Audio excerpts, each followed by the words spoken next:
اتوار کی رات 28 رجب اور بعض دوسرے اقوال کی بنا پر 3 شعبان سن 60 ہجری قمری کو اپنے اہل بیت اور اصحاب کے 84 افراد کے ساتھ مدینہ سے مکہ کی طرف روانہ ہوئے۔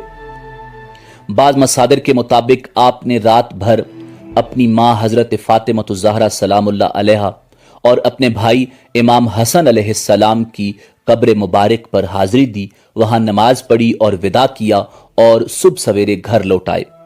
بعض دیگر مصادر میں آیا ہے کہ آپ نے 2 راتیں پیدر پہ اپنے نانا رسول خدا امام الانبیاء جناب محمد رسول اللہ صلی اللہ علیہ وآلہ وسلم کی قبر انور پر گزاری۔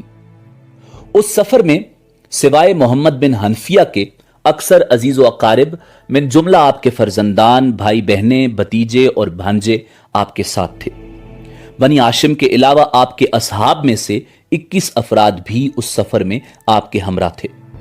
آپ کے بھائی محمد بن حنفیہ کو جب امام حسین علیہ السلام کے سفر پر جانے کی اطلاع ملی تو آپ تشریف لائے۔ اس موقع پر امام حسین علیہ السلام نے بھائی کے نام تحریری وصیت نامہ لکھا، جس میں یہ لکھا کہ میں خود خواہی یا سیر و تفریح کے لیے مدینہ سے نہیں نکلا، اور نہ ہی میرے سفر کا مقصد فساد اور ظلم ہے، بلکہ میں صرف اپنے جد کی امت کی اصلاح کے لیے نکلا ہوں۔ میں امر بالمعروف اور نہی عن المنکر کا ارادہ رکھتا ہوں۔ میں اپنے جد اور باپ کی سیرت پر چلوں گا۔ امام حسین علیہ السلام اپنے عزیز و اقارب کے ساتھ مدینہ سے نکلے اور مکہ کی طرف روانہ ہوئے۔ مکہ کے راستے میں عبداللہ بن مطیع سے ملاقات ہوئی۔ اس نے امام کے ارادے کے بارے میں سوال کیا تو امام حسین علیہ السلام نے فرمایا کہ فی الحال مکہ جانے کا ارادہ کر چکا ہوں، وہاں پہنچنے کے بعد خدا سے آئندہ کی خیر کی درخواست کروں گا۔ عبداللہ بن مطیع نے کوفہ والوں کے بارے میں انتباہ کرتے ہوئے امام سے مکہ ہی میں رہنے کی درخواست کی۔ امام حسین علیہ السلام 5 دن بعد یعنی 3 شعبان سن 60 ہجری قمری کو مکہ پہنچ گئے، جہاں اہل مکہ اور بیت اللہ کی زیارت پر آئے ہوئے حاجیوں نے آپ کا استقبال کیا۔ مدینہ سے مکہ کے اس سفر کے دوران آپ نے کئی منازل کو عبور کیا۔ 3 شعبان سے 8 ذی الحج تک یعنی 4 مہینے سے زیادہ مکہ میں قیام پذیر رہے۔ مکہ میں آپ کی تشریف آوری کی خبر سن کر مکہ کے باسی بہت خوش ہوئے اور صبح و شام آپ کے وجود مبارک سے فیض یاب ہوتے رہے۔ امام علی مقام امام حسین ابن علی علیہ السلام کے مکہ پہنچنے کے بعد زیادہ عرصہ نہیں گزرا تھا کہ کوفہ کے لوگوں کو علم ہوا کہ حضرت معاویہ ابن ابو سفیان رضی اللہ تعالی عنہ کی موت واقع ہو گئی ہے، اور امام حسین ابن علی علیہ السلام اور عبداللہ ابن زبیر نے یزید ملعون کی بیعت سے انکار کر دیا ہے۔ اس بنا پر وہ سلیمان بن سرد خزائی کے گھر جمع ہو گئے اور امام حسین کو ایک خط لکھا جس میں آپ کو کوفہ آنے کی دعوت دی گئی۔ اس خط کے بھیجے ہوئے ابھی 2 دن بھی نہیں گزرے تھے کہ کوفہ والوں نے 150 خط امام حسین علیہ السلام کے نام لکھے، جس میں سے ہر ایک پر کم از کم 1 سے 4 افراد کے دستخط تھے۔ اس کے 2 دن بعد اور خط امام حسین کے نام بھیجے گئے۔ ان تمام خطوط میں امام حسین کو کوفہ آنے کی دعوت دی گئی۔ امام حسین علیہ السلام نے ان خطوط کے جواب میں تاخیر کی، یہاں تک کہ ان خطوط کی تعداد بہت زیادہ ہو گئی۔ اس موقع پر آپ نے ایک خط لکھا کہ میں اپنے خاندان میں سب سے زیادہ با اعتماد چچا زاد بھائی کو آپ کی طرف بھیج رہا ہوں تاکہ وہ مجھے آپ لوگوں کے حالات سے آگاہ کرے۔ اگر اس نے مجھے یہ خبر دی کہ آپ لوگ وہی ہو جنہوں نے مجھے خطوط لکھے ہیں تو میں آپ کے پاس آؤں گا۔ امام صرف وہ ہے جو کتاب خدا پر عمل پیرا ہو، عدالت قائم کرے، دین حق پر یقین رکھتا ہو اور اپنے آپ کو خدا کے لیے وقف کرے۔ امام حسین علیہ السلام نے اپنے چچا زاد بھائی مسلم بن عقیل علیہ السلام کو وہ خط دے کر کوفہ روانہ کیا تاکہ وہاں کے حالات کا جائزہ لے اور آپ کو حالات سے آگاہ کرے۔ مسلم بن عقیل 15 رمضان کو خفیہ طور پر مکہ سے نکلے اور 5 شوال کو کوفہ پہنچ کر مختار بن ابی عبیدہ ثقفی کے گھر قیام پذیر ہوئے۔ حضرت مسلم بن عقیل علیہ السلام کی کوفہ پہنچنے کی اطلاع ملتے ہی کوفہ کے لوگ ان کے پاس آنے لگے۔ مسلم بن عقیل انہیں امام کا خط پڑھ کر سناتے اور ان سے امام حسین علیہ السلام کی بیعت لینا شروع کر دی۔ یوں 12,000 یا 18,000 یا 30,000 سے زیادہ لوگوں نے حضرت مسلم بن عقیل علیہ السلام کے ہاتھ پر امام حسین علیہ السلام کی بیعت کی اور آپ کا ساتھ دینے کا وعدہ دیا۔ اس موقع پر مسلم بن عقیل علیہ السلام نے امام حسین علیہ السلام کو ایک خط لکھا جس میں بیعت کرنے والوں کی کثرت کا ذکر کرتے ہوئے امام کو کوفہ آنے کا مشورہ دے دیا۔ جب یزید بن معاویہ کو کوفہ والوں کی امام حسین کی بیعت اور نعمان بن بشیر جو اس وقت کوفہ کا گورنر تھا ان کے ساتھ نرم برتاؤ کا پتہ چلا تو اس نے عبید اللہ ابن زیاد ملون کو جو اس وقت بصرہ کا گورنر تھا کوفہ کی گورنری پر منصوب کیا۔ ابن زیاد کوفہ آنے کے بعد امام حسین کی بیعت کرنے والوں کی تلاش اور قبائلی سرداروں کو ڈرانا دھمکانا شروع کیا۔ تاریخی اسناد سے معلوم ہوتا ہے کہ لوگ عبید اللہ ابن زیاد کے کارندوں کے پروپیگنڈوں سے ڈر کر مسلم بن عقیل سے دور ہونے لگے، یہاں تک کہ رات کے وقت تک مسلم بن عقیل تنہا رہ گئے اور چھپنے کے لیے کوئی جگہ بھی میسر نہ تھی، اور آخر کار عبید اللہ ابن زیاد ملون کی فوج سے لڑنے کے بعد محمد بن اشعث کی طرف سے امان دینے کے وعدہ سے ہتھیار ڈال دیے اور انہیں پکڑ کر محل لایا گیا۔ لیکن ابن زیاد نے محمد بن اشعث کے امان نامے کی پرواہ کیے بغیر حضرت مسلم بن عقیل علیہ السلام کو شہید کرنے کا حکم دیا۔ حضرت مسلم بن عقیل کو اس حال میں شہید کرنے کا حکم دیا گیا کہ آپ اپنے چچا زاد بھائی امام حسین ابن علی علیہ السلام کو یہ خط لکھ چکے تھے کہ کوفہ کے حالات آپ کے حق میں ہیں، لوگ آپ کی بیعت کر رہے ہیں اور بیعت کرنے والوں کی تعداد بہت زیادہ ہے، اور اچانک یزید بن معاویہ ملعون نے حالات یکسر تبدیل کر دیے، کوفہ کے گورنر کو اتار دیا جو نعمان بن بشیر تھے اور ان کی جگہ عبید اللہ ابن زیاد ملعون کو کوفہ کا گورنر بنا دیا، اور اس نے حالات تبدیل کرتے ہوئے لوگوں کو گرفتار کرنا شروع کر دیا، قتل کرنا شروع کر دیا اور مسلم بن عقیل کو شہید کرنے کا حکم دے دیا۔ کوفہ کے حالات بالکل تبدیل ہو گئے۔ نعمان بن بشیر کو معزول کر دیا گیا اور عبید اللہ ابن زیاد ملعون کو کوفہ کا حاکم مقرر کر دیا گیا۔ کوفہ پہنچ کر اس نے اعلان کیا کہ جو لوگ مسلم بن عقیل سے اپنی وفاداریاں توڑ لیں گے انہیں امان دی جائے گی۔ اس کے بعد ہر محلے کے رئیس کو بلایا اور اپنے اپنے علاقے کے امن و امان کا ذمہ دار قرار دے کر حضرت مسلم بن عقیل کی جائے پناہ کی تلاش شروع کر دی۔ اس وقت مسلم بن عقیل ایک محب آل بیت حضرت ہانی بن عروہ رضی اللہ تعالی عنہ کے ہاں چلے گئے۔ عبید اللہ ابن زیاد نے حضرت ہانی بن عروہ کو بلا کر مسلم بن عقیل کو پیش کرنے کا حکم دیا۔ حضرت ہانی بن عروہ نے انکار کر دیا، جس پر ان کو گرفتار کر دیا گیا اور ان پر تشدد کیا گیا۔ کوفہ میں افواہ پھیل گئی کہ حضرت ہانی بن عروہ کو قتل کر دیا گیا ہے۔ یہ خبر سنتے ہی حضرت مسلم بن عقیل نے 18,000 ہمنواؤں کے ساتھ ابن زیاد کے محل کا محاصرہ کر لیا۔ ابن زیاد کے پاس اس وقت صرف 50 آدمی موجود تھے، چنانچہ اس نے حکمت سے کام لیا اور ان رؤسائے کوفہ کی ترغیب سے لوگوں کو منتشر کرنے میں کامیاب ہو گیا۔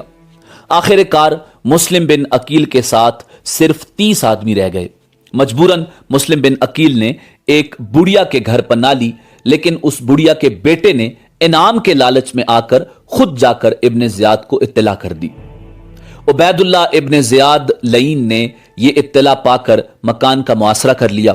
حضرت مسلم بن عقیل علیہ السلام تنہا لڑنے پر مجبور ہوئے۔ جب زخموں سے چور ہو گئے تو محمد بن اشعث نے امان دے کر گرفتار کر لیا، لیکن آپ کو جب ابن زیاد کے سامنے پیش کیا گیا تو اس نے امان کے وعدہ کو پس پشت ڈالتے ہوئے آپ کے قتل کا حکم دے دیا۔ مسلم بن عقیل نے محمد بن اشعث سے کہا کہ میرے قتل کی اطلاع میرے بھائی امام حسین ابن علی علیہ السلام تک پہنچا دینا اور انہیں میرا یہ پیغام بھی پہنچا دینا کہ اہل کوفہ پر ہرگز بھروسہ نہ کریں اور جہاں تک پہنچ چکے ہوں وہیں سے واپس چلے جائیں۔ محمد ابن اشعث نے اپنا وعدہ پورا کیا اور ایک قاصد حضرت امام حسین علیہ السلام کی طرف روانہ کر دیا۔ راوی بیان کرتے ہیں کہ امام علی مقام امام حسین ابن علی علیہ السلام نے آسمان کی طرف دیکھ کر اللہ سے دعا کی کہ اے اللہ میرے نانا کے دین کی حفاظت فرما اور اسے زندہ و آباد رکھ۔ آپ کو اطلاع مل چکی تھی کہ آپ کے چچا زاد بھائی حضرت مسلم بن عقیل، جن کو آپ نے اپنا سفیر بنا کر کوفہ بھیجا تھا تاکہ وہاں کے حالات معلوم کر کے آپ کو خبر کریں، انہیں انتہائی بے دردی سے قتل کر دیا گیا تھا۔ کوفہ کے لوگ جو آپ کو بار بار خطوط بھیج رہے تھے وہ گورنر کوفہ ابن زیاد کے خوف یا لالچ سے حضرت مسلم بن عقیل کو تنہا چھوڑ کر گئے اور کوفہ کی گلیوں سے بالکل ناواقف حضرت مسلم بن عقیل ابن زیاد کے ایک سپہ سالار نے ان کو امان کا وعدہ دے کر گرفتار کیا اور بعد میں انہیں کوفہ کے محل کی چھت سے دھکا دے کر شہید کر دیا گیا۔ اپنے چچا زاد بھائی حضرت مسلم بن عقیل کی شہادت کا صدمہ اور کوفہ والوں کی بے وفائی کا افسوس آپ کو آگے بڑھنے پر مجبور کر رہا تھا اور مقصد اتنا بڑا تھا کہ آپ پیچھے ہٹ نہیں سکتے تھے۔ امام علی مقام امام حسین ابن علی علیہ السلام کو کوفہ سے سینکڑوں خطوط موصول ہوئے۔ ان کے جواب میں آپ نے مسلم بن عقیل کو بھیجا اور انہیں کوفہ والوں نے شہید کر دیا۔ حضرت عبداللہ بن جعفر عمر بن سعد حاکم مکہ کا سفارشی خط لے کر امام علی مقام امام حسین ابن علی علیہ السلام سے ملے اور انہیں بتایا کہ کوفہ کے لوگوں پر اعتماد مناسب نہیں۔ عمر بن سعد اس بات کا وعدہ کرتا ہے کہ آپ مکہ لوٹ آئیں تو میں یزید کے ساتھ آپ کے معاملات طے کرا دوں گا اور آپ کو کوئی نقصان نہیں پہنچے گا، لیکن آپ نے اس مشورہ کو ماننے سے انکار کر دیا اور اپنے ضمیر کی آواز کے مطابق سفر کوفہ جاری رکھنے کا فیصلہ کیا۔ مجبور ہو کر عبداللہ بن جعفر واپس ہو گئے مگر اپنے بیٹوں اون و محمد کو ساتھ رہنے دیا۔ راستے میں مشہور شاعر فرزدق آپ سے ملا اور امام حسین ابن علی علیہ السلام سے عرض کی، لوگوں کے دل آپ کے ساتھ ہیں اور تلواریں بنو امیہ کے ساتھ۔ قضائے الہی آسمان سے اتری ہے اور اللہ تعالیٰ جو چاہتا ہے کرتا ہے، لیکن آپ نے اس کے باوجود سفر کو بدستور جاری رکھا۔ ابن زیاد ملعون جو کوفہ پر اسی لیے حاکم مقرر کیا گیا تھا کہ وہ امام حسین ابن علی علیہ السلام کے مقابلے میں سخت سمجھا گیا، اس کو جب حضرت حسین ابن علی علیہ السلام کی روانگی کی اطلاع ملی تو اس نے اپنے ایک سپہ سالار ابن نمیر کو آگے بھیجا کہ قادسیہ پہنچ کر مقابلے کی تیاری کرے۔ امام علی مقام جب مقام حاجر پر پہنچے تو اہل کوفہ کے نام ایک خط لکھ کر حضرت قیس کے ہاتھ روانہ کیا۔ خط میں اپنے آنے کی اطلاع اور جس کام کے لیے ان کو اہل کوفہ نے بلایا تھا اس میں پوری کوشش کرنے کی ہدایت تھی۔ حضرت قیس جب یہ خط لے کر قادسیہ تک پہنچے تو یہاں ابن زیاد کی فوج کے انتظامات تھے، ان کو گرفتار کر کے ابن زیاد کے پاس بھیج دیا گیا۔ ابن زیاد نے ان کو حکم دیا کہ قصر امارت کی چھت پر چڑھ کر معاذ اللہ امام حسین ابن علی علیہ السلام پر سب و شتم اور لعن طعن کریں۔ حضرت قیس چھت پر چڑھ گئے اور اللہ تعالیٰ کی حمد و ثنا کے بعد بآواز بلند کہا کہ اے اہل کوفہ، حسین ابن علی رسول کریم صلی اللہ علیہ وآلہ وسلم کی صاحبزادی سیدہ فاطمہ الزہرا سلام اللہ علیہا کے صاحبزادے اور اس وقت خلق اللہ میں سب سے بہتر ہیں، میں تمہاری طرف ان کا بھیجا ہوا قاصد ہوں، وہ مقام حاجر تک پہنچ چکے ہیں، تم ان کا استقبال کرو۔ اس کے بعد ابن زیاد کو برا بھلا کہا اور حضرت علی کرم اللہ وجہ الکریم کے لیے دعائے مغفرت کی۔ ابن زیاد ان کی دلیری اور جانبازی پر حیران رہ گیا، حکم دیا کہ ان کو قصر کی بلندی سے نیچے پھینک دیا جائے۔ ظالموں نے اس کے حکم کی تعمیل کی، حضرت قیس نیچے گر کر ٹکڑے ٹکڑے ہو گئے۔ امام علی مقام امام حسین ابن علی علیہ السلام کوفہ کی طرف بڑھ رہے تھے۔ راستے میں ایک پڑاؤ پر اچانک عبداللہ ابن متی سے ملاقات ہوئی۔ حضرت حسین ابن علی علیہ السلام کو دیکھ کر کھڑے ہو گئے اور عرض کیا، میرے ماں باپ آپ پر قربان ہوں، آپ کہاں جا رہے ہیں اور کیا مقصد ہے؟ امام نے اپنا ارادہ بتایا۔ حضرت عبداللہ نے عرض کیا کہ اے ابن رسول اللہ، میں تمہیں اللہ کا اور عزت اسلام کا واسطہ دے کر کہتا ہوں کہ آپ اس ارادہ سے رک جائیں۔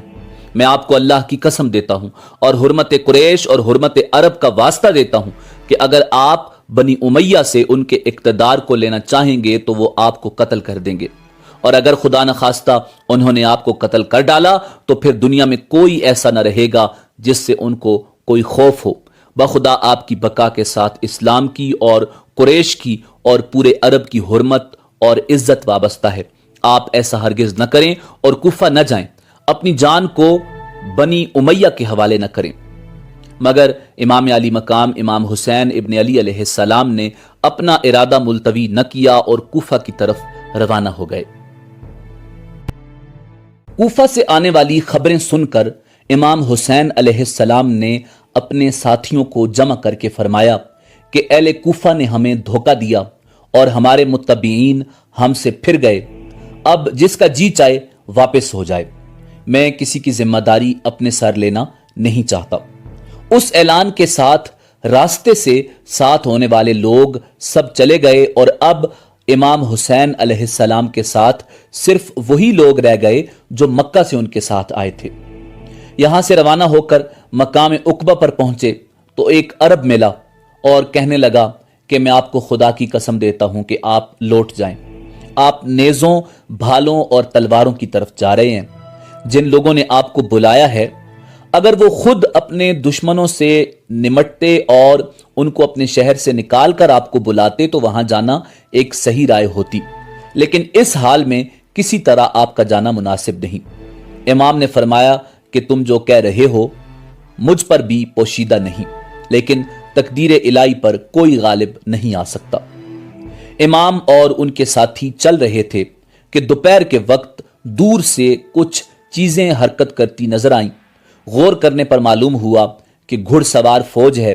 یہ دیکھ کر امام اور ان کے ساتھیوں نے ایک پہاڑی کے قریب پڑاؤ ڈال لیا اور معاذ جنگ بنایا۔ یہ حضرات معاذ کی تیاری میں مصروف ہی تھے کہ 1000 گھڑ سوار فوج حضرت حر بن یزید رضی اللہ تعالی عنہ کی قیادت میں مقابلے پر آ گئی اور ان کے مقابلے پر آ کر پڑاؤ ڈال دیا۔ امام نے اپنے اصحاب سے فرمایا کہ سب لوگ خوب پانی پی کر اور گھوڑوں کو پانی پلا کر سیراب ہو جاؤ۔ حر بن یزید کو ابن نمیر نے 1000 سواروں کی فوج دے کر قادسیہ سے بھیجا تھا۔ یہ اور اس کا لشکر آ کر امام حسین کے مقابل ٹھہر گئے، یہاں تک کہ ظہر کی نماز کا وقت آ گیا۔ وہ سب پیاسے تھے۔ امام نے فرمایا کہ ان سب کو پانی پلایا جائے۔ امام حسین ابن علی علیہ السلام کے لشکر کے پاس کثیر تعداد میں پانی موجود تھا، سب کو پانی سے سیراب کیا گیا۔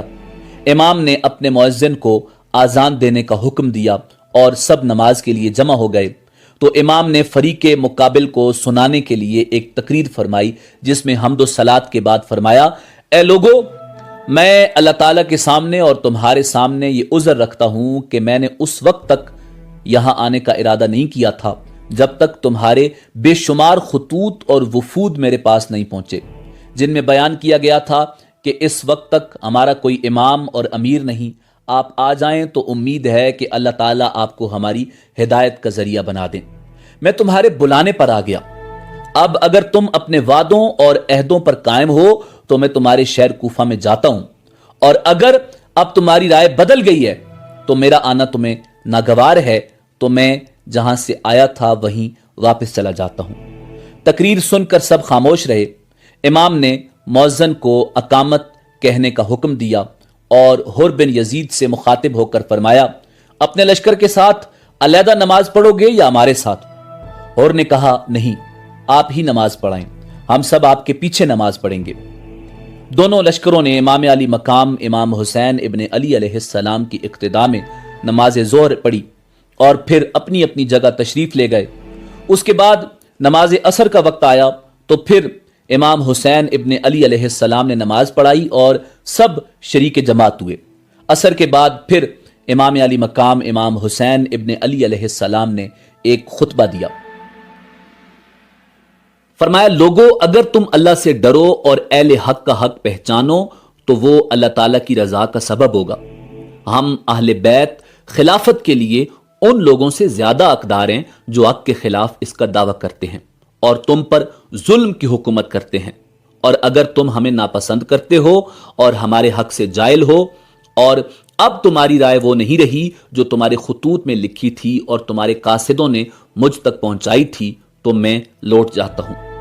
اس وقت اور بن یزید نے کہا کہ ہمیں ان خطوط اور وفود کی کچھ خبر نہیں کہ وہ کیا ہیں اور کس نے لکھے ہیں۔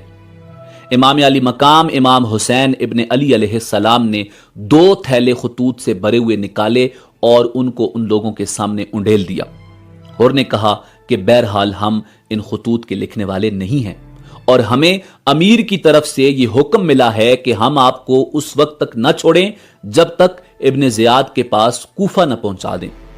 امام نے جواب دیا کہ اس سے تو موت بہتر ہے۔ اس کے بعد حضرت حسین ابن علی علیہ السلام نے اپنے ساتھیوں کو حکم دیا کہ سوار ہو جائیں اور واپس لوٹ جائیں، مگر اب حر بن یزید الریاحی نے اس ارادے سے روکا تو امام کی زبان سے نکلا، حر تمہاری ماں تمہیں روئے، تم کیا چاہتے ہو؟